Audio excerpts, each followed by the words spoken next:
부활하신 우리 주님을 찬양하고 우리 구주 예수님 이름으로 기도합니다. 아멘, 아멘, 아멘. 할렐루야.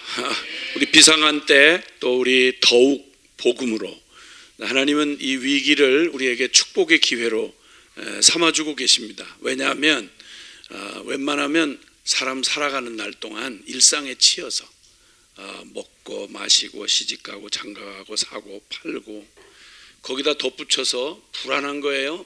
뒤처지면 어떡하나, 못 벌면 어떡하나, 이러다 또 무슨 일 만나면 어떡하나, 앞으로 근심까지 끌어다가 하느라고 너무 분주하고 바쁘고, 또 그도 아니면 남은 시간 가지고 어떻게 이 죄를 짓고 또 요 시간, 요 금쪽 같은 시간을 어떻게 질타하게 죄를 짓고 만족하면서 살아가나 하는 이 욕심 때문에 사람이 그저 노는 시간 그냥 널널하게 시간이 허락이 돼도 그래도 그 시간 똑바른 생각하기가 쉽지 않습니다. 그런데 눈에 보이는 이 모든 요란한 것들, 거품들이 이렇게 가라앉고 이제는 우리의 모든 날갯짓을 접고 가만히 들어앉아서 이 아무것도 할 수 없을 것 같은 이 팬데믹 현상 앞에 온 세계가 다 너나 할 것 없는 그 불안이 그저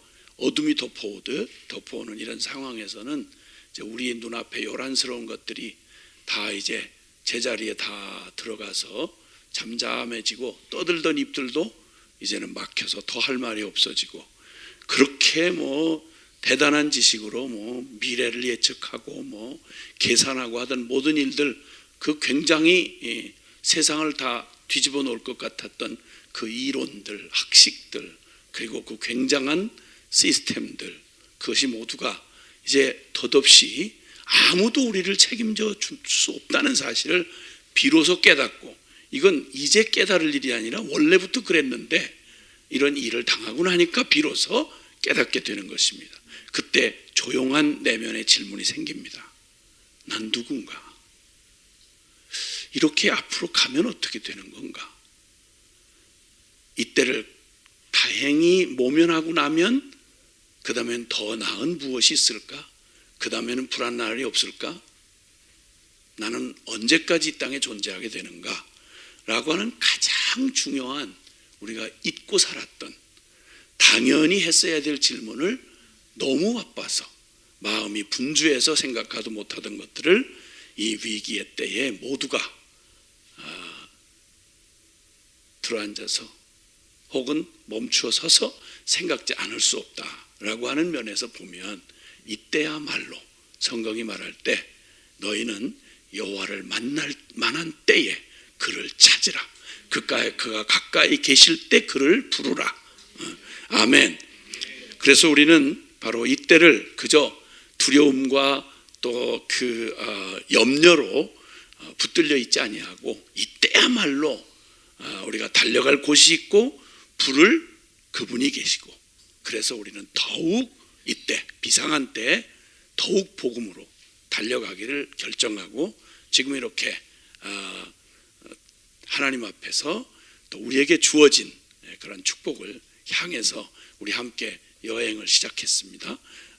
복음의 진수, 그 복음을 알고 싶은 우리의 그 열정에 우리보다 더한 이 복음을 주고 싶어 하시는 하나님의 열정으로 우리에게 주어주신 살아계신 하나님의 말씀, 성경, 그 성경 속에서 복음의 그 엑기스를 담아가지고 누구라고 듣고 믿으면 깨달을 수 있고 믿을 수 있고 그래서 인생 정말 뭐라고 표현할 용어가 모자란 인생의 횡재가 일어나는 거죠. 왜?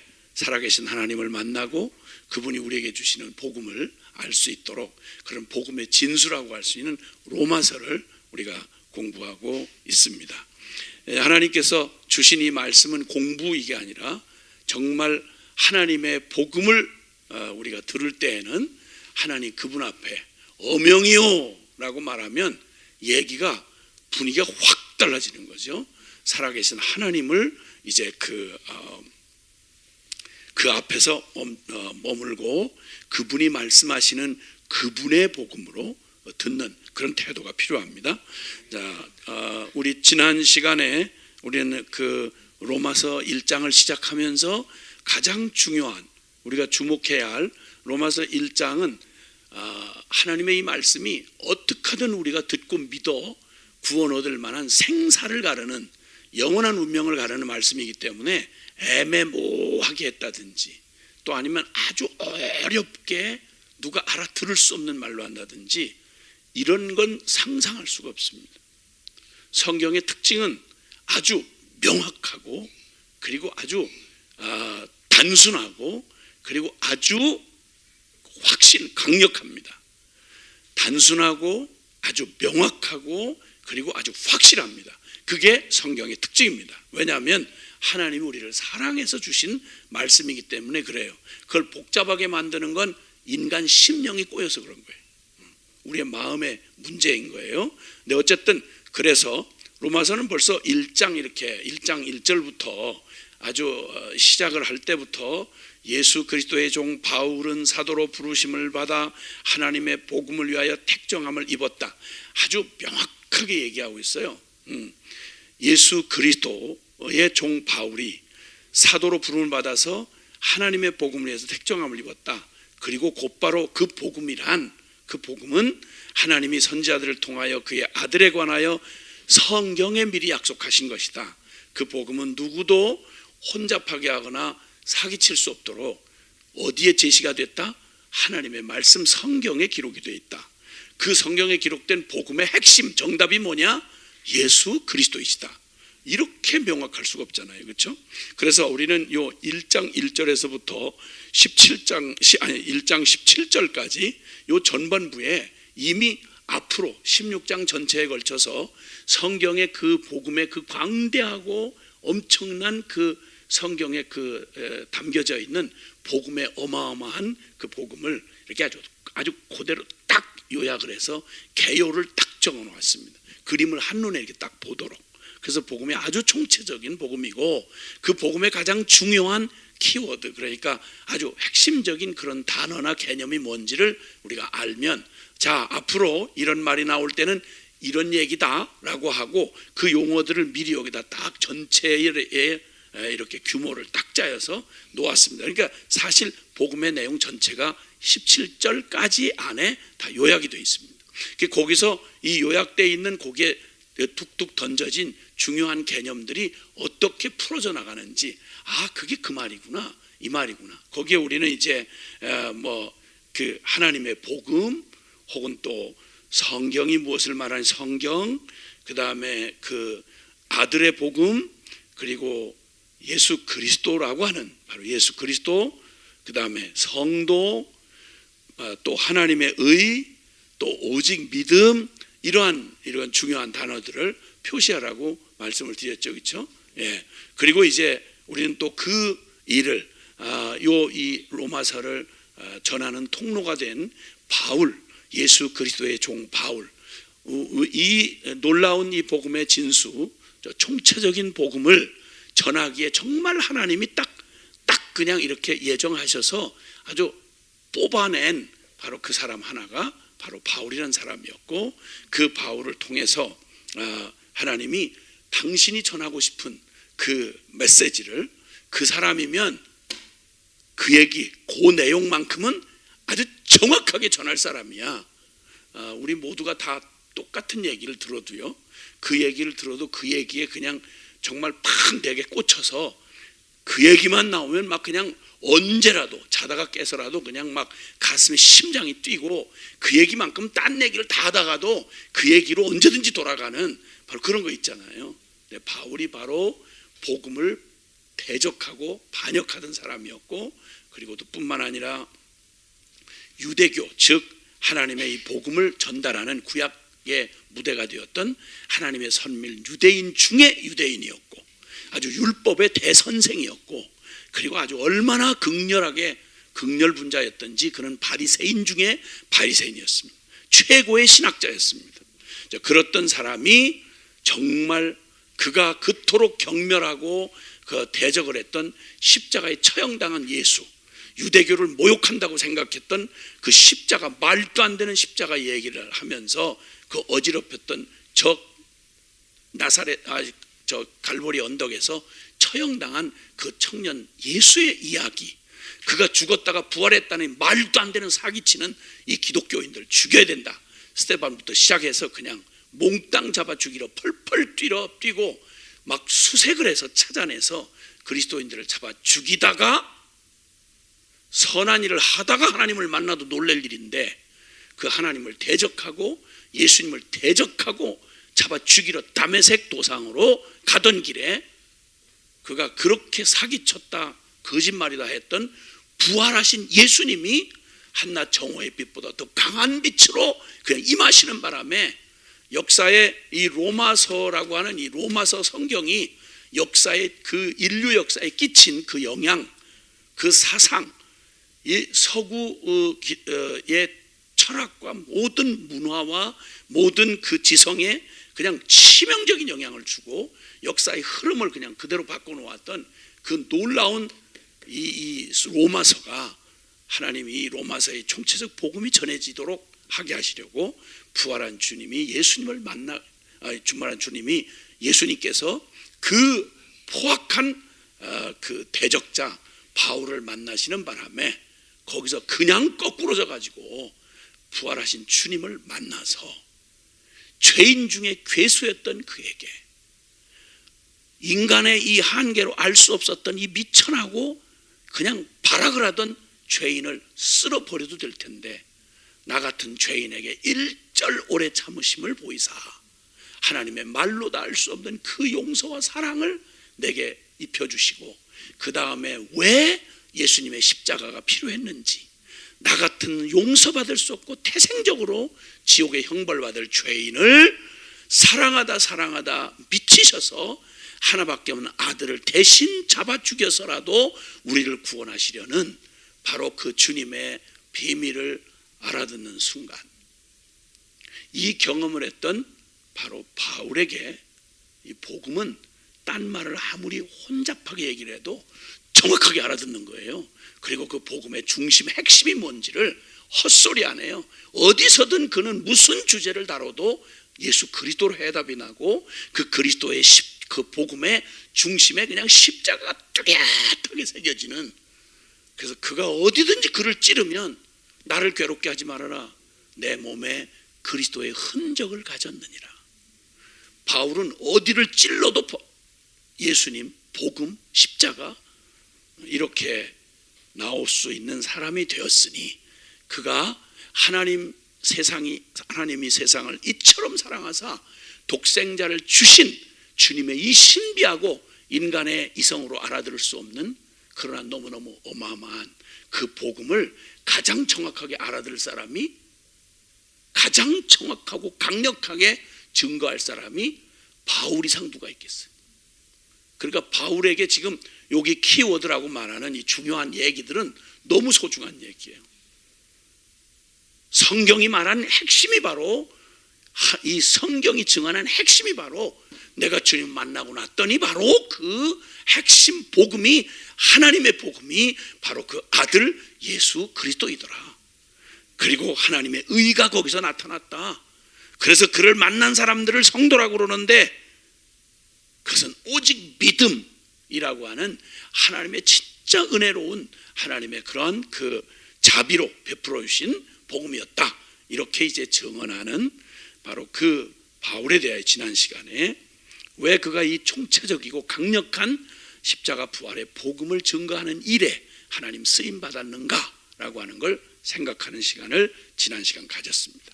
그 바울의 시각과 심정으로 드디어 그가 말하고 싶고 그를 통해서 주님이 우리에게 들려주고 싶어 하시는 그 복음을 함께 같이 말하면 쩍하면 이렇게 알아듣는 거 있잖아요, 그죠? 쩍하면 입맛이더라고. 아 하면 하고 알아듣는 이런 이거 딱 눈치만 해도 그냥 알겠어요. 할렐루야. 뭘 그렇게 길게 설명하세요? 그냥 이렇게 말할 수 있을 만큼 이제 딱 코드를 딱 맞춰서 이제 듣고 받을 수 있는 그런 복음을 주님께서 준비시켜 주시는 일에 요 바울을 우리가 하나님의 종 예수 그리스도의 종 바울에 관한 얘기를 했고요. 지금 이 시간 하나님 또 우리에게 여기 지금 계속 이 복음의 진수인 로마서에 가장 많은 복음이란 말이 계속 등장을 합니다. 자, 그래서 이 복음에 관한 얘기를 나누려고 합니다. 복음, 말 그대로 이 복음은 특별히 예배당 안에서 하는 얘기가 아닙니다. 복음은 모든 인류가 인간이라고 생겨난, 짐승은 그렇지 않죠. 인간이 짐승하고 확연히 다른 게 있어요.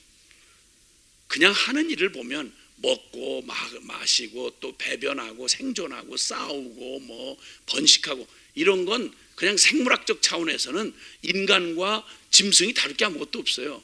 인간을 다르게 하는 건 인간은 영적 존재라는 것입니다. 영적 존재. 그래서 인간만이 복음이란 말을 관심을 두고, 인간이라면 복음에 무관할 수가 없는 거죠. 복음은 한마디로 말해서 기쁜 소식이고 또 복된 소식이다, 이렇게 말할 수 있습니다. 왜냐하면 우리에게는 정말 기쁜 소식이 필요해요. 우울하고 답답하고 안타까운 상황들이 많죠. 인생 살아가는 날 동안 우리 성경 욥기서에 보면 인생은 고난을 위하여 났나니 불을 태우면 그 재가 불 위로 나른 바 같이 인생은 태어난 날부터 그 고통이에요. 사실은 고통이에요. 그래서 수많은 문제와 필요를 안고 태어납니다. 이 땅에 딱 태어나는 순간 인간 눈앞에는 이 문제와 필요가 그냥 매일매일 문턱에 드나드는 문턱에 기다리고 있어요. 눈만 뜨면, 그리고 한 걸음만 걸어 나가면 우리는 문제와 필요에 직면하게 됩니다. 거기다가 또 하나는 고통과 죽음이 우리에게 있는 거예요. 자, 문제와 필요를 안고 있고 고통과 그 죽음이 우리에게 덫처럼, 우리에게 운명처럼 주어져 내려와 있는데, 그 속에서 인간은 존재적으로 짐승과는 다르게 존재적으로 인간은 내면 안에서 행복을 추구하게 돼 있어요. 행복하고 싶은 거예요. 그 갈망이 얼마나 대단하냐면, 그 아주 유명한 수학자요, 철학자요, 그런 사람으로 알려져 있던 유명한 사람이 있죠. 파스칼이라는 사람. 그 사람은 이렇게 간파했어요. 인간은 모든 일을 하는데 한 가지의 목적을 가지고 있다. 동기를 가지고 있다. 그것은 행복을 추구하는 것이다. 전쟁을 하는 사람도 행복을 위해서 전쟁을 하고, 전쟁을 피하고자 하는 사람도 행복을 위해서 그런다. 그러니까 모든 행동, 그래서 심지어 모든 행동 모두는 다 내가 행복하고 싶어서 하는 일이지, 행복을 추구하지 않는 일은, 동기가 되지 않는 일은 없어요. 그리고 심지어 어떤 사람은 행복하고 싶어서, 행복 때문에 심지어 목을 메어 자살한 사람조차도 행복을 추구하기 때문에 자살한다, 이렇게 얘기를 해요. 맞아요. 진짜 정말 아주 참 섬뜩한 얘기죠. 이만큼 인간의 모든 노력과 추구는 행복을 찾아서, 행복을 추구하기 위해서, 그래서 사람들은 오늘도 죽도록 쉬지 못하고 일을 하고 죽도록 경쟁하고 그리고 죽도록 애를 쓰는 이유는 딱 한 가지예요. 행복하고 싶어서. 누가 불행하려고 그렇게 애쓴 사람 없어요. 가만히 생각해보면 그렇죠? 불행하려고 하는 사람 없어요. 그래서 인류 역사에 인간을 통해서 만들어진 모든 철학, 사상, 종교, 이 모든 것 다 사실은 이 소리 없는 인간 존재의 그런 갈망에서 생겨난 거예요. 알고 싶은 거예요. 이 도대체 이 세상 만사가 돌아가는 어떤 원리, 이걸 깨닫고 싶은 거예요. 알고 싶은 거예요. 그 철학이 생겨나는 거예요. 그리고 그걸 어떻게 그러면 이 고통을 피해가면서 우리가 행복을 얻어낼 수 있겠느냐 하는 나름의 많은 이데올로기, 사상들을 만들어내요. 행동 지침을 만들어주기도 하고, 거기다 더욱 직접적인 건 종교죠. 그래서 인류 역사의 제일 오래된 것도 종교고, 이 땅의 마지막 심판으로 역사가 끝날 때까지 가장 융성하고 왕성하게 장사 잘 되는 업종이 종교입니다. 어떤 사람들은 오만하게 생각을 하기를, 인간이 깨이면 지성세계에 돌입하면 그러면 사람들은 더 이상 종교 따위는 생각하지 않습니다. 그거 어처구니 없는 얘기예요. 그 인간 진짜 무식한 인간이에요. 내버려 두세요. 그런 사람은 뭐 시비할 시간이 없어요. 그냥 내버려 두세요. 종교는 가면 갈수록 더욱 왕성해집니다. 여러분 프랑스 파리에 가면 우리나라 저 미아리 점쟁이촌 있잖아요. 거기보다 더 많은 수십만의 점술가들이 있습니다. 무엇을 말하는지 알 수 있는 거죠. 그래서 인간이 정말 이 복음을 기쁜 소식을 구하는 이런 것은 단지 기독교에서 쓰는 전문 용어가 아니고요. 이건 모든 인간에게 태생적으로 가장 절박한 그들이 살아가는 목적이며 그들이 오늘도 쉬지 못하고 추구하는 개념이 바로 복음이라는 거예요. 그러니까 기쁜 소식, 복된 소식이다. 그래서 요약을 하고 합치면 어떤 기쁜 소식을 추구하느냐 보면 두 가지로 딱 압축할 수 있어요. 첫째는 문제 해결입니다. 문제 해결, 또 하나는 소원 성취입니다. 왜 행복하지 못하냐고 물으면 얘기 다른 거 없어요. 금방 쉽게 대답하는 게 그거예요. 그놈 스키 때문에 내가 진짜 우리 신랑 때문에 난 진짜 너무 괴로워요. 문제인 거죠. 누가 문제? 신랑이 문제인 거죠. 그러니까 문제에 다 둘러싸여 있어요. 사람 사는 날 동안 문제 없는 건 없어요. 다 문제. 그게 맞든 틀리든 지가 문제를 일으키면서도 다른 사람 때문에 그 문제라는 거죠. 이렇게 얘기를 해요. 뭐 어떻게? 뭐 저한테는 그게 문제니까. 거기다 질병 문제. 우리 생로병사를 가지고 살아가는 인생에게 지금도 바이러스 문제가 이게 결국 질병 문제잖아요. 질병 문제. 목숨 하나 근근히 가지고 있는데 이게 위협을 당하는 거예요. 그리고 병이라는 게 보통 얘기 아니잖아요. 이게 참 사실 그냥 뭐 지난이 그렇지 한 번씩 배만 한번 틀고 제가 위경련을 좀 젊을 때는 좀 경험을 하곤 했는데 벌벌 겨요. 방안을 이거 한번 위경련이 한번 찾아오면 그냥 저 벽바닥을 막 이렇게 이러면서 벌벌 겨요. 아주 뭐 그건 금방 죽는 고통이에요. 진짜 말 그대로 죽으면 뭐 더 무슨 고통이 있겠어요? 그러다 죽는 거지 뭐. 근데 어쨌든 그런 질병 문제 그리고 가난 문제. 왜 행복하지 못하냐고 물으면 보면 몰라요. 이 꼬라지 해가지고 어떻게 행복해요? 맞아요. 없으면 단순히 없는 걸로 끝나지 않아요. 진짜 눈물겨운 내 삶 전부를 정말 비참하게 만들어요. 돈이 없다, 가난하다. 이건 개인이든 국가든 간에요. 우리나라 88년 전에 이제 그 여행 자유화가 되지 않아서 여행이 자유롭지 않을 때 한국이란 나라를 몰라요. 제가 80년대 초부터 이제 해외를 다니기 시작했는데 한국이란 나라 아는 나라가 거의 없어요. 인도 같은 데 가보니까 사우스 코리아 몰라요. 무슨 얘기인지를 못 알아들어. 그런데 조용기 목사 이러면 알더라고.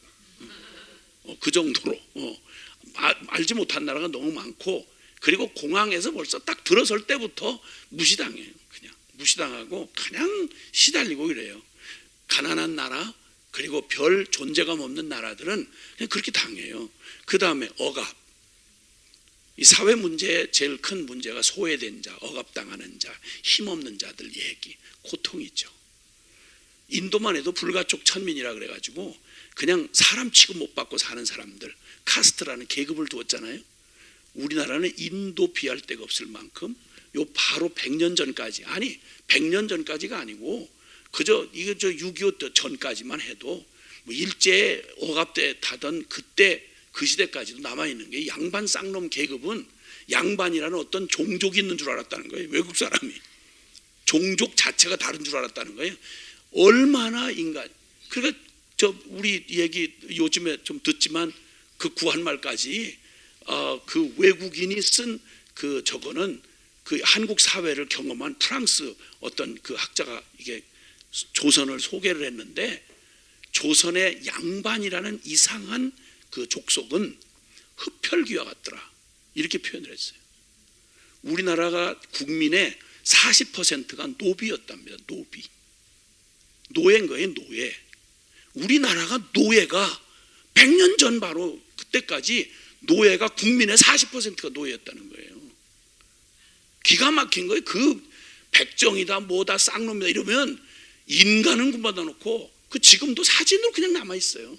너무 기가 막힌 거. 어떤 이런 이런 천지가 다 있나? 우리가 그런 나라 사람들이에요. 뭘 대단히 문명이 된 것처럼 지금 시집을 딱 대고 이렇게 앉아있지만 우리 다 그런 인간들이었어요. 그러니 그 억압 그리고 갈등, 여러분 한 가족 안에서만도 얼마나 갈등이 심해요. 공동체 안에. 우리 사회 갈등 보세요. 이 좁은 땅덩어리 안에 뭔 갈등이 이렇게 남북으로만 갈라진 줄 알았더니 남남 갈등이 얼마나 심각해요. 그 생존 경쟁, 또 거기다가 불평등 등등 하는 문제가 가득 쌓여 있어요. 그러니까 그 어떻게 해야, 어떤 사상, 어떤 정치 구조, 어떤 이데올로기여야 우리가 좀 이렇게 평등한 사회를 만들고 인권을 유린당하지 않고 이런 얘기부터 시작해서 거대한 담론부터 시작해서 개인적인 삶의 문제까지 우리는 수많은 문제와 필요에 직면해 있어요. 그 문제가 해결돼야 나는 행복할 것 같다는 거예요. 좋죠. 그 다음에 그럼 문제가 조금 잠깐이라도 해결된 뒤에 문제가 없을 때는 그러면 그 다음엔 행복할까요? 문제만 없으면? 그럼 병 들어서 그것 때문에 그렇게 고통스러우면 병 안 걸렸을 때는 행복했어야 되잖아요. 에이, 건강만 해요. 나는 아무것도 가진 것도 없이 되는 일도 하나도 없는데 건강만 하고 밥만 많이 먹혀요. 이건 행복하다는 말이 아니에요. 그러면 다른 것과 비교할 수 없을 만큼 만약에 건강하다면 무슨 일과 비교할 수 있겠어요? 그것만 가지고도 막 기뻐하고 감사하고 오늘 뭐 다른 건 다 딴 거 다 일 안 돼도 괜찮아요. 까짓 거 좀 없으면 어때요? 나 건강한데요. 이렇게 행복하면 얼마나 좋겠어. 행복 못 누려요. 절대. 집 한 칸이라도 있었으면 좋겠다. 어디 등 붙일 방 한 칸이라도 있었으면 좋겠다. 사골세방에 여기저기 이사 다니며 살아가는 사람에게는 그저 내 집, 그저 전셋집이라도 하나 있었으면 좋겠다. 그래서 전셋집을 만약에 얻어지면 하루 저녁은 가슴이 설레서 잠을 못 자겠죠. 근데 계속 잠을 못 자면 불면증이 돼요. 그 감격은 얼마 안 가고요. 내 집을 좀 마련하고 싶어요. 왜냐하면 전세를 자꾸 올리니까 그거 시달리다 보면 그냥 내 집 좀 갖고 싶다는 거예요. 에이, 그 개딱지 못해도 그냥 내 집이라도 하나 가졌으면 좋겠다. 내 집을 얻게 되던 그날 그 기쁨 아마 한 주간은 설레겠죠. 근데 그 이상 가면 큰일 나요. 불면증이 깊어져요. 그 다음에는 무슨 걸로 불행해지느냐 하면 집이라고 다 같은 집이냐? 이렇게 해서 아파트도 아파트 나름이지. 어디 아파트냐가 저 시골에 분양도 안 되는 아파트 말고 논 바닥에다 세우는 아파트 말고 그래도 강남의 아파트 정도는 있어야 되는 거 아니겠어요? 행복 못해요. 이렇게 문제 해결이 되면 행복할까? 아니요. 그 다음에 커다랗게 우리 안에 남아있는 소원 성취라고 하는 게 있어요. 소원 성취. 이게 안 돼서 불행한 거예요. 이게 안 돼. 그래서 되고 싶고 갖고 싶은 그런 욕망이 우리 안에 가득 차 있어요. 그래서 하여튼 일단 소유에 대한 그런 그 갈망, 또 그도 아니면 또 미모에 대한 갈망, 미모에 대한. 나는 아예 포기를 했다고 생각할지 모르지만 저도 신경이 쓰여요. 솔직한 말. 저 방송에 보시는 분들이 다 웃으실 일이지만 라이트가 비치면 여기가 빛이 나요. 그래서 중국말로 꽝뚜 이래요. 여기 머리인데 빛나는 머리다 이런 말이죠. 예. 중국말로 이 머리숱이 없는 사람을 꽝뚜라고 이렇게 표현한다 그래요. 웃으시는 모든 분들에게 하나님의 축복이 있기를.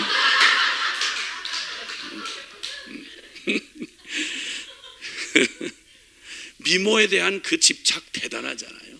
그 우울증 걸리고 그냥 우리나라 이 성형산업 이건 어마어마한 규모래요. 전 세계에서 가장 잘 뜯어 고치는 성형수술 세계 제1위랍니다. 1위. 우리나라에 가장 뛰어난 사람 한번 우리 복음 전하는 그 자리에 한번 왔었어요. 그 아주 저쪽에 압구정인가 어디 그쪽에 있는 유명 연예인들 이렇게 다루는 사람인데 아주 원조예요. 성형 원조. 그분이 와서 얘기를 하더라고요. 그분이 그걸로 돈을 엄청나게 벌었는데 어느 날 허무한 생각이 들더라는 거예요. 처음에는 그저 성형수술이라고 하는 게 처음에는 그렇게 지금처럼 그냥 막 사람들의 사치욕에 그렇게 빠져있는 사람들을 위한 게 아니었대요. 너무 필요한 그런 영역이었는데 지금은 완전히 그 정욕과 그냥 이거에 미쳐버린 사람들의 그냥 하수인 노릇하게 된 거예요. 이분이 그 험함을 깨닫고, 그리고 이제 정말 자기도 그냥 그 어떤 예를 들어서 뭐 여기에 막 치명적으로 뭔가 혹이 났거나 뭐 이렇게 해서 이 문제 때문에 우울증 걸려 있던 사람을 수술해 주었더니 한 번 성형수술을 시작하면 이게 중독과 같아서 그만둘 수가 없대요. 우리 저 헌집 고치면요 돈 많이 들어가요. 대문만, 저 찌그러진 대문만 하나 고치면 좋겠다 싶은데 대문을 너무 삐까번쩍한 걸 달아놓으면 그 전에는 괜찮아 보이던 담벼락이 못 견디는 거예요. 창틀도 바꿔야 되고, 그래서 하나하나 뜯어 고치다 보면 새로 짓는 것보다 돈이 더 많이 들어간다, 그런 말이 있어요. 손 한 번 대기 시작하면 그 마음의 욕구를 멈출 수가 없는 거예요. 이 소원 성취에 대한 강한 갈망, 거기다가 권력욕은 말할 것도 없죠. 권력욕은 말할 것도 없어요. 이건 정치계에만 있는 게 아니에요. 권력은 심지어 가정에서도 부부 사이에 갈등을 일으키는 원인이 권력 욕구예요. 누가 기세를 잡느냐는 거예요. 이 팽팽한 이 기세의 싸움, 이게 권력이거든요. 권력. 아니 심지어 교회 안에서까지 권력이 존재한다는 거, 이게 이해되세요, 여러분? 말이 되세요? 교회 안에 교권이라 그래요. 그걸 보고 이 교권은 진짜 무서워요. 역사상 굉장히 큰 세력을 가졌던 교단이나 교권 같은 경우에 이때는 뭐 말로도 할 수 없었어요. 굉장해요. 네. 이 종교적인 권력이 딱 권력과 종교가 합쳐지면, 그래서 정교 분리를 계속 말하는 거예요. 굉장히 무서운 힘이에요. 그게 인간을 장악하는 것 중에 정치 권력과 이 종교 권력이 합치면 이게 무서운, 이게 바로 북한 같은 데 아니에요. 그게. 네. 근데 어쨌든 교회 안에도 권력 싸움이 진짜 치열합니다. 권력 싸움 중에 제일 무서운 권력이 바로 주방 권세입니다. 교회 주방 권세는 정말 무섭고, 그 주방을 관장하는 두 양대 세력, 권사님 두 양대 세력이 타닥닥 붙으면 그때는 다윗 목사님도 얼른 피하셔야 돼요. 권사님들끼리 싸움 붙었을 때 절대 거기 끼면 안 돼요. 왜냐하면 주방에는 칼이 여러 종류가 있어요. 톱칼부터 시작해서 막 그냥 이 고기 뼈 다지는 칼부터 해가지고 별칼이 다 있어요. 그러니까 얼른 두 권사님이 머리채 잡고 싸움하기 시작하면 다윗 목사님 얼른 피하셔야 돼요. 이렇게 권력이 치열한 거예요. 거기다 학벌, 더군다나 특히나 한국 같은 이 사회, 이 좁은 땅덩어리 안에서 몇 번의 식민 지배를 경험했던 한국에서는 경쟁이 살아남는 길인데 펜대 굴리는 거, 이거 얼마나 한이 맺혔어요. 그러니까 이게 영향이 그대로 이게 흘러나와가지고 전 세계에서 대한민국 같은 사람 없어요. 그 학벌에 관한 이 집요한 이거. 지금도 이 살벌한 세상 안에서도 지금도 이 대입 수험생들을 위해서 부모들이 막 지성을 들이고 훔쳐가는. 제가 한번 대구 한번 집회차 갔다가 거기서 팔공산이라는 데가 있는데, 그 대구가 대통령 나온 데 아니에요. 그래서 팔공산 그쪽에 계단인데 밤에요, 세상에 사람들이 그 깊은 야밤에 거기를 그냥 이렇게 등산로에다 이렇게 계단을 만들어 줬어. 뭐 다 아시니까 뭐 둘러 말할 필요도 없겠네. 노태우 대통령 거기서 치성드리던 부모님이 치성드려서 그래가지고 대통령 나왔다고 해가지고 사람들이 그 정기를 받아서 소원 성취를 하고 싶어가지고 지금도 그렇게 열심히 거기를 갖다 기어 올라간단 말이에요. 누가 막겠어요 이걸? 누가? 아무리 춥고 아무리 힘들어도 그렇게 기도를 안 하는 교인들도 대입 수험생을 위한 기도하자고 그러면 새벽에 다 나와요. 이렇게 원하고 갈망하는 게 바로 문제 해결, 소원 성취, 즉 복음을 갈망하는, 기쁜 소식을 기다리는. 지금도 사람들이 살아갈 수 있는 힘이 뭐냐면, 오늘까지 불행해도 내일이면 좋은 소식이 오겠지, 내일이면 기쁜 소식이 오겠지, 이 희망 때문에 살아가는 거예요. 이걸 포기하면 못 살아요. 이게 바로 사람을 살게 하는 에너지이고, 그게 정말 구하는 거예요. 자, 그런데 여러분 성경에 아마 이런 말로 말하자면 가장 한 시대에 가장 강렬한 갈망을 가진, 이 복음에 대한 갈망을 가진 한 세대의 사람들을 꼽으라 하면 다른 건 몰라도 이 구약 성경의 가장 중요한 사건이 되는 출애굽 사건이었을 거예요. 애굽에서 400년 동안 노예로 채찍 맞아가면서 비참한 삶을 살았던 사람들이니까 얼마나 갈망했겠어요. 해방의 그날을. 그 사람들의 복음은 다른 거 없었어요. 배부른 얘기도 아니고 제발 저 끔찍한 저 바로와 이 애굽의 억압에서 이 노예 생활에서 나를 좀 건져달라는 거겠죠. 모든 비극이 거기다 뿌리를 두고 있으니까 이 신분 문제 얼마나 중요해요. 노예라고 하는 신분을 벗어나야 모든 거 아무리 밥을 먹어도 편치라는 거예요. 먹은 남보다 조금 편안하게 그날 잠을 잔데도 편할 수가 없어요. 노예니까. 이 기가 막힌 사람들에게 가장 복음에 대한 갈망이 있었다면 다른 거 없잖아요. 이 문제 해결하는 거예요. 이 노예라고 하는 이 신분 문제 해결해 주고 그 다음에 이 땅 벗어나서 자유로운 내 나라 내 땅 자유를 가지고 싶은 갈망이 있었을 거 아니에요. 그게 얼마나 복음이 간절했겠냔 말이에요. 정말 그 특별한 하나님의 섭리로 긴 얘기할 것 없이 하나님이 그들을 엄청난 하나님의 기적을 통해서 저 유명한 이 출애굽 사건, 인류 역사에 2번 반복될 수 없는 출애굽 역사를 통해서 진짜 소원이 이루어졌어요. 다시는 바로 왕이 그들을 괴롭힐 수 없도록 아주 하나님이 확 그냥 잡들여가지고 그냥 꼼짝도 쫓아오지 못하라고 홍해 바다를 건너면서 아주 끝장을 내버리셨어요. 누구도 그들을 채찍질할 자도 없고 노예라는 신분은 이제 사라졌고 그리고 이제 그들은 정말 소원대로 그들이 자유를 누렸고 이젠 마음껏 하나님을 섬기면서 바로 살 수 있는 기회가 주어졌어요. 근데 완전한 그 기회가 이루어졌던 눈에 보이는 문제 해결과 소원 성취가 이루어진 그날 그들의 실상이 드러났어요. 그걸 얻으면 행복할 줄 알았는데 그걸 그 해결이 되면 행복할 줄 알았는데 드디어 상상도 할 수 없는 그들의 내면 안에 작당이 일어나기 시작하는데 홍해 바다를 건너자마자 이 성경이 기나긴 구약 성경에 그냥 지겨울 만큼 반복되는 얘기, 하나님을 대적하고 그냥 막 불평과 원망과 그냥 발악과 불행한 사람 중에 그 노예로 살던 때보다 더 불행하다고 생각을 해. 세상에 이 무슨 이런 억지가 있겠어요.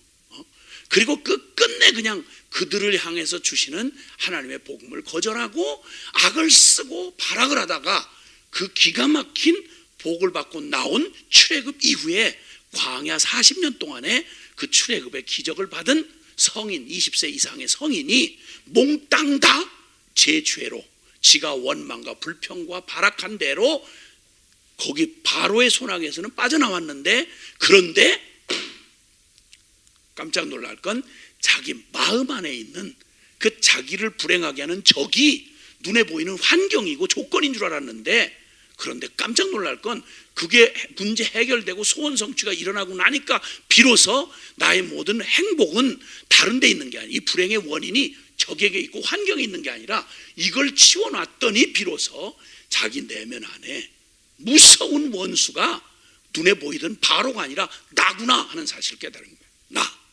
나구나. 비참한 사실을 깨달은 거죠.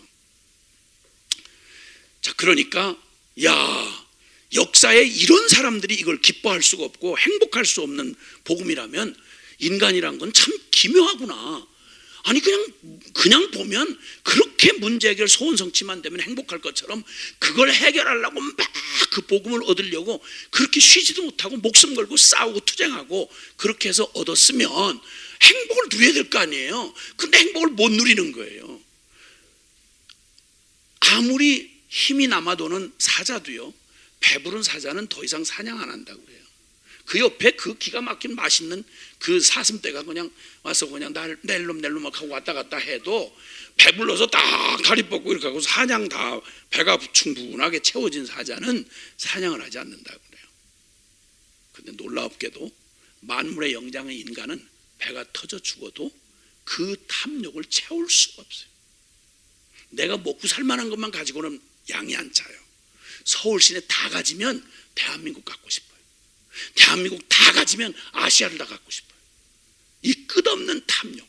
그러니까 이 행복의 조건이 밖에 있는 게 아니라 내 안에 바로 행복을 불행하게 만드는 원인이 있었구나 하는 사실을 알게 되는 거죠. 몇 번 얘기한 바가 있습니다만 어느 날 전혀 알지 못하는 저가 이 유명하게 알려져 있는 연예계 사회를 제가 전혀 모르는데 급작스러운 부탁을 어떻게 받게 됐습니다. 그리고 알게 된 사실은 가장 사람들이 부러워하고 라이트를 받아가면서 스포트라이트를 받으면서 막 열광하는 인기의 정점을 가는 그런 톱 클래스의 그런 연예인들이 이 가장 자기가 원하던 그 자리에 오르면 행복해야 될 텐데, 아시겠지만 여러분, 한국의 유명 연예인들이 줄을 지어서 자살을 해요. 줄을 지어서. 그래서 비명같이 SOS를 친 거예요. 저 같은 사람한테. 왜 나한테 그걸 하겠어요? 저는 아무것도 모르는데. 근데 단 하나, 이걸 이 기간 막히게, 아니 다 얻고 모든 사람이 다 부러워할 걸 다 얻었는데 왜 자살하냐 말이에요. 이걸 누가 이 해답을 주겠어요? 그러니까 다른 알려져 있는 심리 상담가 무슨 누구 갖다 붙일 사람이 없어요. 왜냐면 그 사람은 도움될 사람이 없으니까. 그렇게 생각난 게 저 시골의 명이라고 알려져 있는 김용이라고 하는 거. 초현실적인 얘기만 자꾸 하는 제가 생각이 났던가 봐요. 그래서 살려주세요. 우리 살려주세요. 진짜 눈물로 정말 부탁을 받아서 이제 가서 이제 시작을 했던 게 지금 벌써 한 10년이 넘게 계속 지금 그 세계 안에 하나님이 이렇게 새롭게 일하시는 기회가 되는 계기도 됐어요. 성공했고 유명하고 여기 말하는 소원성취 문제 해결한 가장 행복할 만한 사람들이 전혀 행복하지 못한, 그리고 그 자리에 가면 더 갈 수가 없어요. 가장 높은 정상을 올라가면요, 그 다음에는 내려가는 것밖에 없어요. 그러니까 정상에 못 미친 사람은 아직은 정상을 가야 되겠다는 희망이 있어요. 목표가. 그래서 거기에 뭐가 행복이 있겠지 하고 미친 듯이 달려가는 에너지가 돼요. 근데 딱 더 올라가서 더 올라갈 데가 없다라고 생각되면 그때 확 밀려오는 두려움, 그리고 허무함. 내가 추구하고 내가 얻고자 하는 행복은 이런 것에서 생기는 게 아니구나 하는 걸 그제 가서 하는 거예요. 그럼 돌이킬 수도 없어요. 왜냐하면 그동안 그걸 얻기 위해서 인생 다 탕진했거든요. 물릴 수도 없어요. 그냥 맞이해야 되는데 이게 두려운 거예요. 그러니까 길이 막다른 길에서 할 수 있는 게 자살밖에 없는 거죠. 한국에 제일 두뇌들 모여 있다고 하는 그 과학 무슨 대학 있잖아요. 카이스트. 거기서도 똑같은 이유로, 아니 뽑혀서 국가 장학 받아가면서 하는 두뇌들 모아놓은 데서 뭐가 도대체 모자라서 들어갔다는 거면, 나 같은 사람은 대학을 근처도 못 가본 사람, 아니 건물로 대학을 많이 왔다 갔다 했지. 근데 대학을 들어가 볼 생각도 못했던 나 같은 사람도 있는데 세상에 거기 간 사람들이 뭐가 모자라서 자살을 생각했냐고. 막을 길이 없다는 거예요. 자살 도미노가 일어나는데. 어쨌든 그러니까 이쯤에 오면 평생을 내 존재 안에 있는 이 복음에 대한 갈망, 행복하고 싶은 이 추구, 근데 이 행복을 가로막는 문제와 필요, 고통과 죽음, 그래서 이 문제 해결 소원 성취를 하면 내게 이 행복이 올 줄 알고 피 터지는 싸움을 하면서 내 인생 투자하며 살아왔는데 덜커덕 부딪힌 현실은 깨닫게 된 건, 이거로는 내가 행복할 수 없구나 라고 하는 걸 깨닫게 되는 거예요. 그래서 비로소 우리는 이게 내가 지금 추구하던 이 복음이 일시적인 복음이었구나. 잠깐은 만족하게 해줘요. 잠깐은 누구 경쟁에서 이기면, 좋은 대학 들어갔으면, 뭔가 성공했으면 잠깐 기뻐요. 근데 잠깐이에요. 정말 그 기쁨과 동시에 두려움, 경쟁, 이걸 지속할 수 있을까 하는 불안감, 허무함, 말로 설명할 수 없는 것들 때문에 전혀 행복을 누릴 수가 없어요. 그러니까 우리가 추구하는 이 모든 인류가 동일하게 본성적으로 추구하는 복음이라고 하는 건 일시적이고 잠깐이에요. 잠깐. 채워질 수가 없어요. 뭘 한 가지를 얻고 나면 다른 게 부족하고요. 그거 있으면 또 딴 것 때문에 또 욕심이 생겨나고요. 그러는 거죠. 그래서 일시적이고 부분적이고 상대적인 복음을 이렇게 내가 추구하고 있었구나. 그래서 거기에 가서 딱 부딪히고 나면 그제서 우리는 비로소 자기들 비로소 나는 내가 뭐가 필요한지조차 모르는 거예요. 인생의 문제는 뭐냐면 행복을 추구한다라고 하는 이 갈망, 이 끝없는 욕망이 있는데 무슨 행복을 추구하는지를 모르겠는 거예요. 길을 잃어버린 거죠. 거기만 가면 뭔가 일어날 것 같아서 거기까지 피 터지게 경쟁하고 도착했는데 쫙 하고 펼쳐진 데로 가보니까 뭐야? 뭘 찾으러 왔지? 이거 얻으려고 온 거야? 없는 거예요. 그때 가서 내가 무엇이 필요한지조차, 내가 뭐가 진짜 복음인지조차 모른다는 사실을 그제서 알게 되는 거예요. 사람들이 태어나서 주어진 운명, 저 주어진 운명, 태생적인 욕망. 우린 태어나서 주어진 운명이 있어요.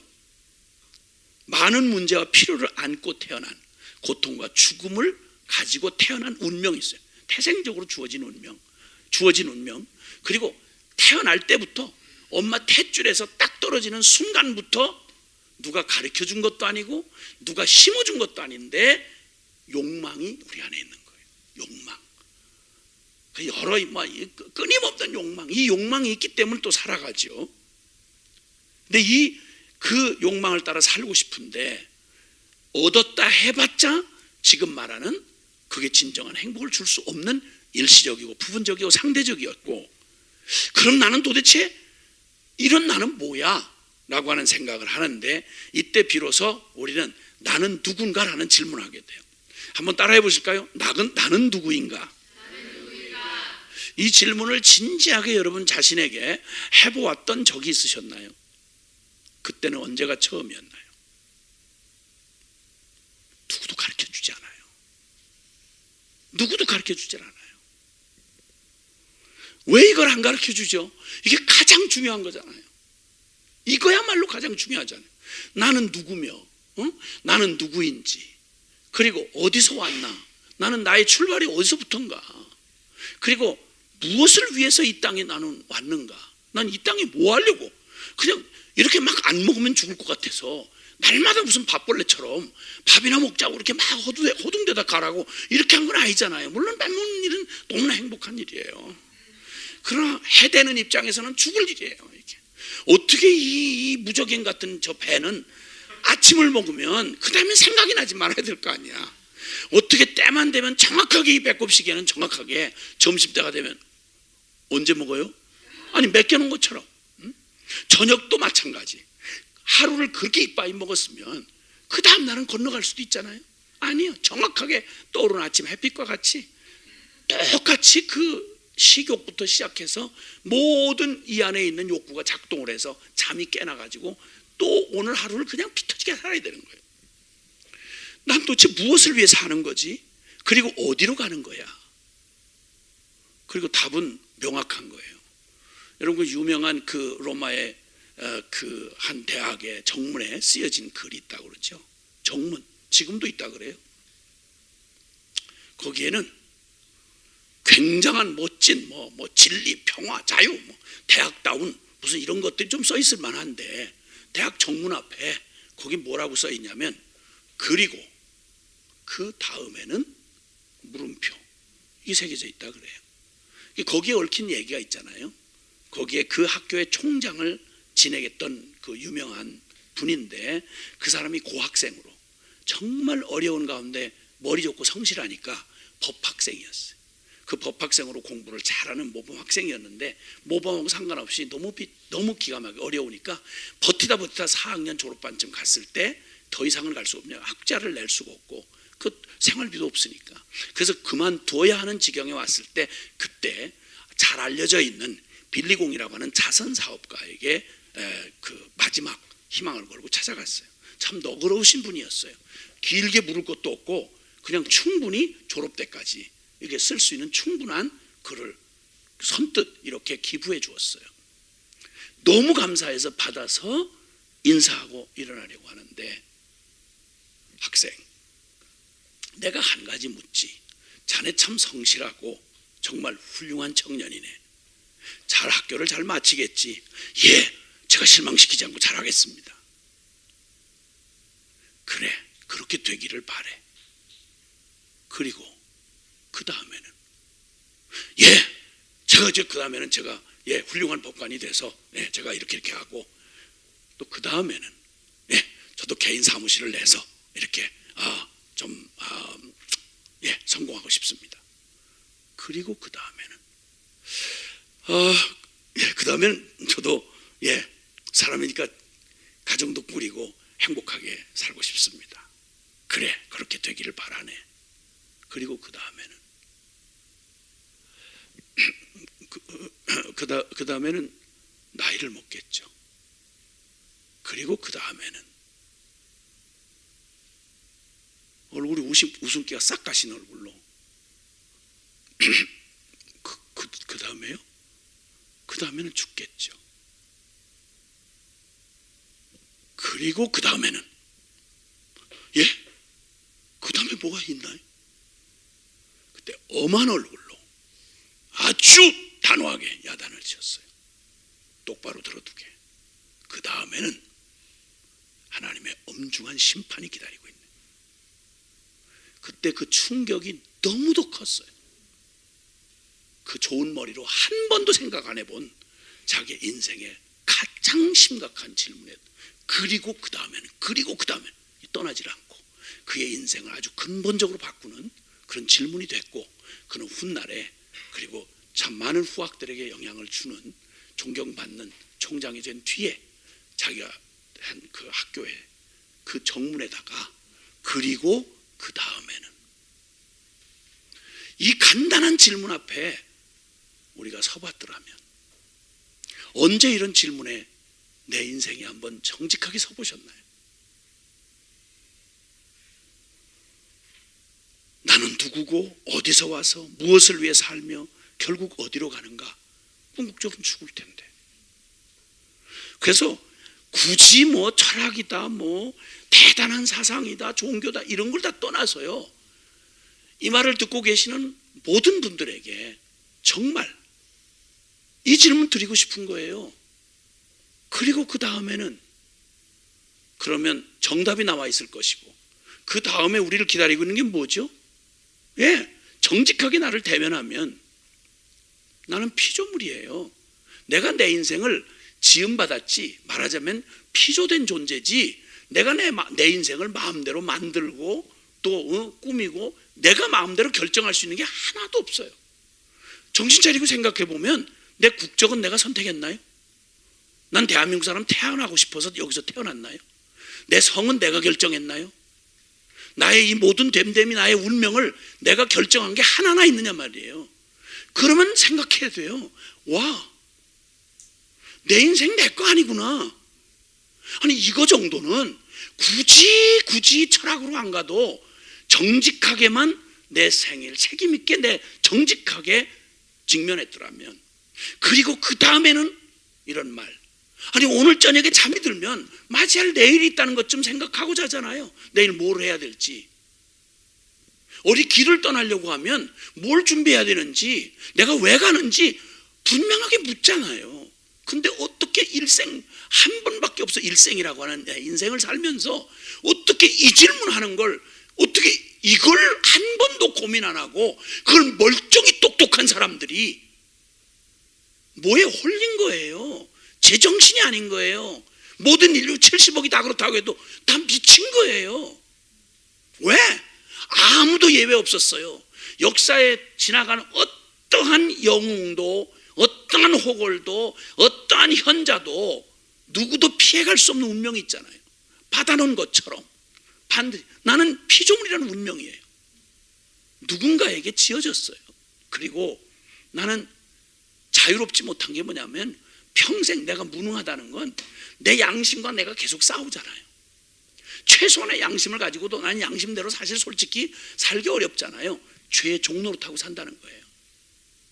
태어난 나의 태생적인 욕심이, 그 욕망이 항상 바르게만 작동했으면 좋겠는데 아니에요. 그렇게 작동 안 해요. 다 뭐가 옳은지 다 알지만 내 욕망은 이상하게 두 가지 갈등이 있잖아요, 내 안에.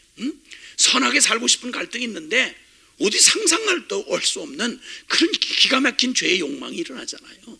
순결한 걸 좋은 걸 알면서 음란한 생각이 함께 있잖아요. 정직한 걸 바르게 원하면서도 나의 현실은 내가 여전히 내 이익 앞에서 갈등하잖아요. 이거 이렇게 하다 손해보고 바보 등신 취급받는 거 아닌가? 그런 중에 고민한단 말이죠. 이게 무언가 도대체. 나는 무능하기 짝이 없다. 오라 나는 곤고한 사람이라. 내 저 깊은 영혼에서는 하나님의 법을 즐거워하는데 내 안에서, 내 육체 안에서는 도대체 내가 원치 않는 바 자꾸만 죄를 자꾸 짓는다. 이걸 어떻게 하면 좋은가? 오라 나는 곤고한 사람이라. 누가 나를 이 사망의 몸에서 건져내랴. 예, 평생 내가 살고 싶은 대로 못 사는 거죠. 윤동주의 서시처럼 죽는 날까지 하늘을 우러러 한 점 부끄럼 없기를 잎새이는 바람 소리에도 난 괴로워해야 했다. 그리고 우리의 모든 걸 끝을 내는 죽음 말이죠. 죽음 끝이에요. 숨이 붙어있는 동안 모든 인간 관계고 사업이고 뭐 여러 가지 복잡한 뭐 이런 얘기, 인생사의 얘기들이요, 딱 숨이 끊어지면 모든 게 스탑이에요. 끝이에요. 결국 하나님 없는 인생인 모든 인간이 주어진 이 운명, 석가모니도 고민을 하다가 출가를 하게 된 게 그거 아니겠어요? 인생이 나고 늙고 병들고 죽는, 이게 예외 없느냐? 아니 왕자로 태어난 왕실에 있는 나도 똑같은 운명이란 말이야? 예, 황공하오나 그렇습니다. 생로병사의 운명의 사이클을 벗어날 자가 천하에 누구도 없다는 걸 깨닫고 인생은 뭔가, 그 도를 찾아서 그 끝없는 방황을 하잖아요. 네. 그래서 결국 내가 얼마나 답이 없는 인생인지, 얼마나 정말, 그리고 그 다음에는 답이 없는 거예요. 그걸 해결할 능력도 없고요. 그럼 우리가 추구해야 되는 복음은 뭐죠? 무슨 복음이 우리에게 필요한가요? 그 얘기하는 거예요. 무슨 복음이 필요한가요? 그래서 필연적으로 복음은 우리에게 어떤 복음이 되어야 되냐면, 저렇게 일시적이거나 부분적이거나 상대적인 거 가지고는 전혀 만족도 복음도 될 수 없다는 걸 알게 돼요. 아하, 헛된 거 추구하고 있었구나, 허망한 짓을 하고 있었구나, 이걸 깨닫는 거예요. 그럴 때 우리는 나에게서 나올 수 없는, 난 피조물이고 난 죄의 종이고 나는 죽음을 벗어날 수 없는 자이고, 그러면 비로소 나 아닌 다른 데서 복음을 찾아야 돼요. 피조물이면 창조주를 바라봐 찾아야 되고, 무능하면 전능한 분을 불러야 되는 거예요. 그러니까 복음은 내게서 나올 수 있는 게 아니라니까요. 정신통일해서 되는 게 아니라고요. 철학 사상을 만들어서 나를 위로해서 되는 게 아니라고요. 그거 다 거짓말이에요. 사기치는 거예요. 복음이 될 수 없어요. 그러므로 이 복음은 그냥 정직하게 우리 인생을 직면하고 여기까지만 살펴도요, 대답이 정확하게 나와요. 아, 복음이란 일시적인 것은 안 된다. 영속적이어야 된다. 영원한 복음이야 복음인 거예요. 그렇죠? 맞죠? 아니 짜릿한 행복이야 잠깐이야, 잠깐 미쳐서라도 잠깐 행복감을 느낄 수는 있겠죠. 그게 행복한가요? 아니요. 그럴 수가 없어요. 짧게 행복한 게 영원히 못 가면 사람을 제일 허망하게 만드는 게 그게 오래가지 않는 것 때문에 그렇잖아요. 누구를 열렬히 사랑했는데 어느 날 신발 바꿔 신었다 그럼 우리는 얼마나 허망해요. 그러니까 그래서 미치겠는 거예요. 무엇이 변치 않아 내 소망이 되며 무엇이 한결같아 내 삶을 품으리. 맞아요. 인생이 허무한 건 영원하지 않아서 그래요. 그렇게 머무르고 싶은 순간이 있는데 멈춰주지 않아요. 그 아름다움은 반드시 꽃과 같이 시들어요. 그부로 푸르고 청청하던 젊은 날의 이상은 사라져요. 그러니까 허무한 거예요. 미치겠는 거예요. 배신을 경험하고 그리고 우리의 한계 앞에 털썩 주지 않고 이러면 어떤 것도 우리가 복음이 아니구나, 우리 속았구나, 이런 걸 알게 되는 거예요. 그때 비로소 내게 필요한 복음은 영원한 복음이어야 되는 거예요. 아멘. 영원한 복음이어야 되는 거예요. 그 다음에 부분적인 거, 요거 찔끔 해결하고 저거 조금 얻고 이렇게 해서 되어지는 게 절대 복음이 될 수 없다.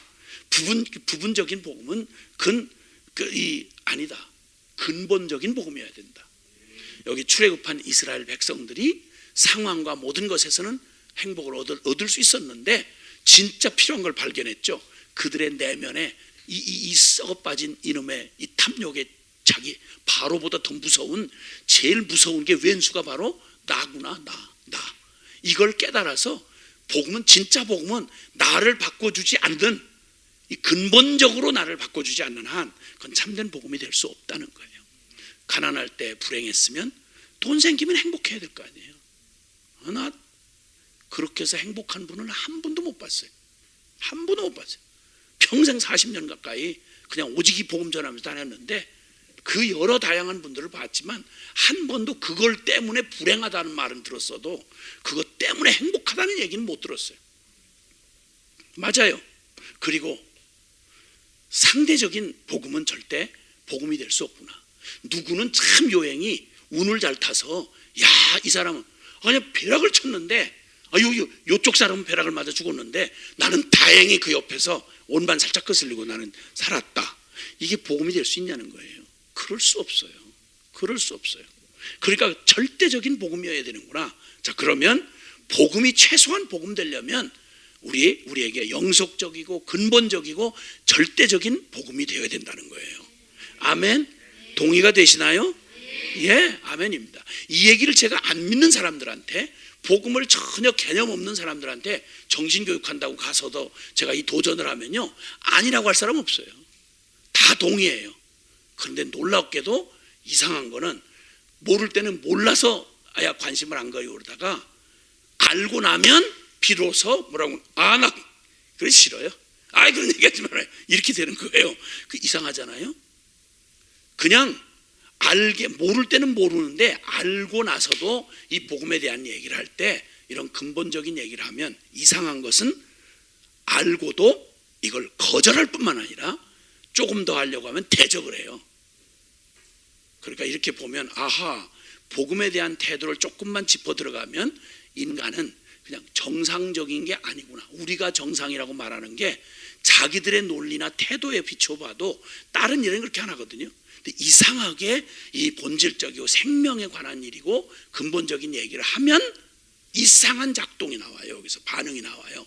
그렇기 때문에 성경이 말하는 복음이 왜 십자가 복음이어야 하느냐 하는 이유가 바로 여기서부터 충돌해서, 그렇구나, 이건 인간들이 말하는 진짜 복음도 아닌 잠깐이라도 이렇게 마취제처럼 진통제처럼 이렇다위로 주는 문제길 소원성취의 복음이 아니고, 그 복음을 몰라서라기보다는 알고도 이상하게 존재적으로 일단 싫은 거예요.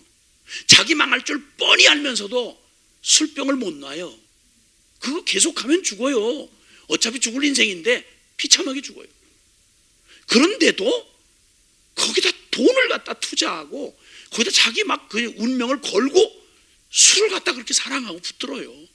그거 들려주면, 그렇게 하지 말라고 얘기를 해주면 얼른 고맙게 각오를 하고, 다른 것도 없는 것도 노력을 해서 그렇게 얻을 판인데, 살 길 알려주는데 왜 그걸 가지고 거부할 이유가 있겠냐고요. 그렇죠? 맞죠? 혹시 술 드시고 계시나요? 여기 대답을 이렇게 자신 없게 해요. 이상한 거예요. 그러니까 우리 존재 안에는 이상한 영적 반응이 있다는 걸 지금 여기서 짚는 거예요. 지금 이 시간에 하나님이 우리에게 주고자 하는 복음은 왜 사람들에게 가장 절박하고 가장 필요한데도 불구하고 왜 진짜 복음에 대하여 귀를 기울이지 않고 헛된 줄 뻔히 알면서, 이 얘기하면 아니라고 할 사람 없어요. 욕까지만 듣고, 그렇죠? 욕까지만 듣고 그게 인간이라고 그러면 그 아니라고 할 사람 아무도 없어요. 그러면 이제 결론이 확 나야 될 거 아니에요? 맞아요. 그럼 어디 가서 이 영속적이고 근본적이고 절대적인 복음을 만날 수 있나요? 나 그 복음을 어떻게 하면 얻을 수 있나요? 필요하네요. 나는 그건 내게서 나올 게 아니니까. 그분이 누구예요? 하나님이세요? 만나보고 싶네요. 그분이 뭐 복음이라고 하는데 어떤 복음이에요? 정말 듣고 싶네요. 이렇게 나와야 가장 정상적이잖아요. 그렇죠? 근데 안 나와요. 그러니까 이게 바로 영적인 일에 속한 거예요. 그래서 이제 지금 이후에 다뤄질 내용들이 바로 왜 이런 이상하고 괴이한 반응들이 나오느냐. 살 길을 주는데도 싫다 하고, 그게 망할 길인데도 고집을 하고, 복받을 길이라는데도 나오지 않는 이유가 뭐냐? 이 이상한 일이 뭐냐? 이걸 찾아낼 수가 없어요. 복음 아니고는 이걸 진단해낼 수가 없어요. 근데 앞으로 이제 우리가 공부하게 될 로마서에는 바로 이 깊은 원인, 그 뿌리, 이 무서운 저주를 기가 막히게 진단해내고 기가 막히게 수술해내고, 그래서 그래서 우리를 십자가의 복음 앞으로 이끌어가는 능력을 이 로마서의 복음에서 경험하게 될 것입니다. 할렐루야. 우리 하나님 살아계십니다. 그 하나님이 우리를 이처럼 사랑하셔서 우리를 멸망하지 않고 영생을 얻게 하려고 독생자 예수 그리스도를 주신 이 복음이야말로, 하나님에게서 오는 복음이야말로 유일하게 이 멸망할 수밖에 없는 인생에게 주어진 가장 영속적이고 근본적이고 절대적인 복음이라는 사실을 이렇게 크게 결론을 내려놓고 오늘 이 시간을 또 잠깐 정리하고 다음 시간에 또 듣도록 하겠습니다. 기도합시다. 우리 같이.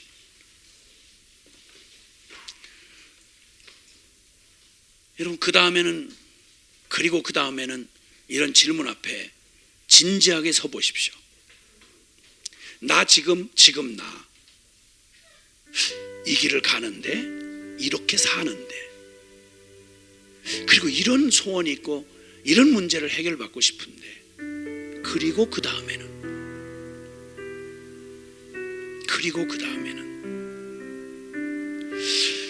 내게는 무엇이 있어야, 내게는 어떤 것이 주어져야 진짜 만족하고 행복할까? 나는 어떻게 살아왔으며 무엇을 추구해 왔는가? 이 질문 앞에 서서 피할 수 없는 우리에게 영원히 주어지지 않는 이 짧은 인생의 기회, 그리고 그 다음에는 그걸 얻었어? 그 길에 들어섰어? 그걸 취했어? 그리고 그 다음에는 언제까지?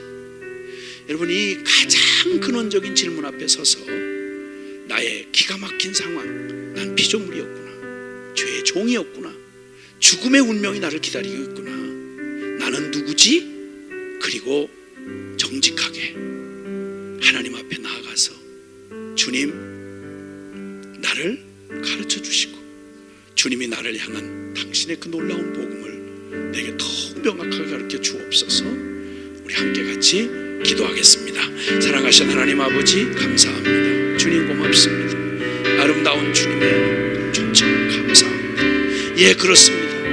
무엇으로도 할 수 없는 주님 감사합니다. 새 주시옵소서. 주님 감사합니다.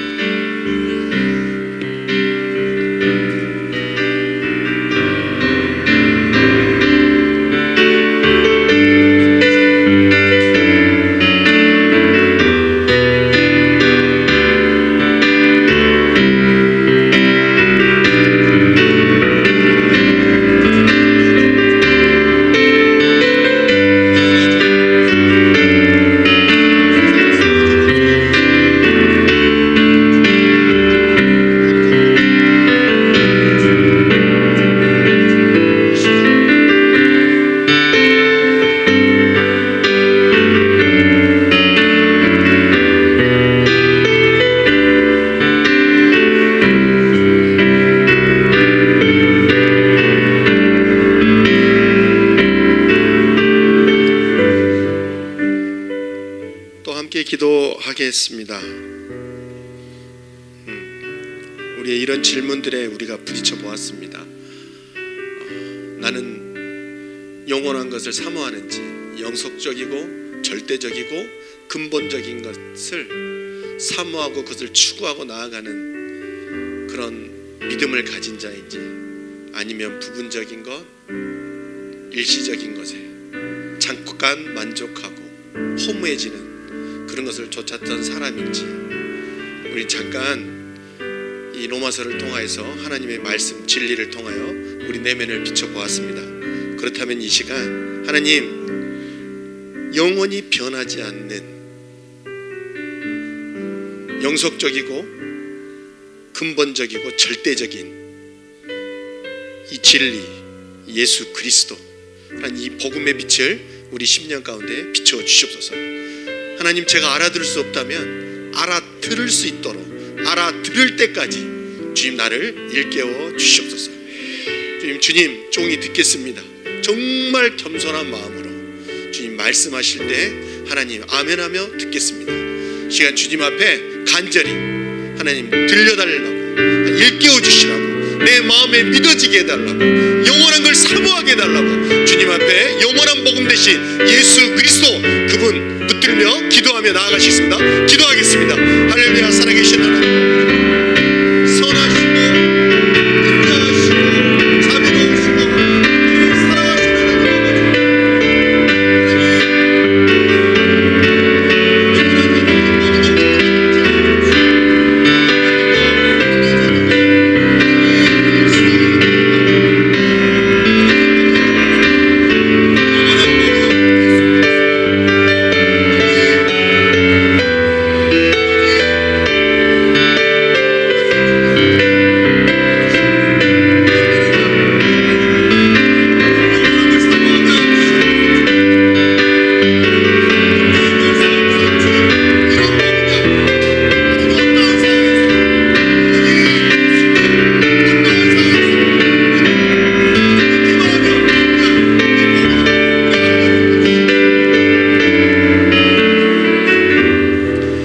사랑하시는 하나님 아버지 문제 해결 소홍성치 이 옛사람 병든 자아가 좋아하는 그것 말고 하나님 영원히 목마르지 않는 생수의 강 같은 예수 그리스도 십자가의 복음 영원하고 절대적이고 근본적인 이 복음 우리에게 들려주십시오. 그리고 깨닫지 못한다면 하나님 자비롭고 긍휼이 많으신 그리고 우리를 당신의 아들까지 내어주신 만큼 사랑하신 하나님이 우리를 사랑하셔서 알아들을 때까지 말씀하여 주시옵소서. 그리고 결코 우리를 포기하지 마시고 우리 심령에 말씀해 주셔서 하나님의 말씀을 우리 마음의 신비에 새겨 주시옵소서. 하나님 기대하고 간절히 거대하며 하나님 말씀 앞에 나아가겠습니다. 계속해서 우리를 일깨워 주시옵소서. 영원한 복음 주신 주님 찬양하며 오직 우리가 그 복음 주신 주님 앞에 믿음으로 참여하겠습니다. 믿음으로 순종하겠습니다. 우리는 예수 그리스도의 것입니다. 우리를 인치시고 확증하신 주님 찬양하며 너는 내 것이라고 말씀하신 하나님 그 말씀대로 우리 안에 이루어 주시옵소서. 모든 것 주께 의탁하며 살아계신 예수 그리스도로 간절히 기도합니다. 주님께 영광의 박수 올려드리겠습니다.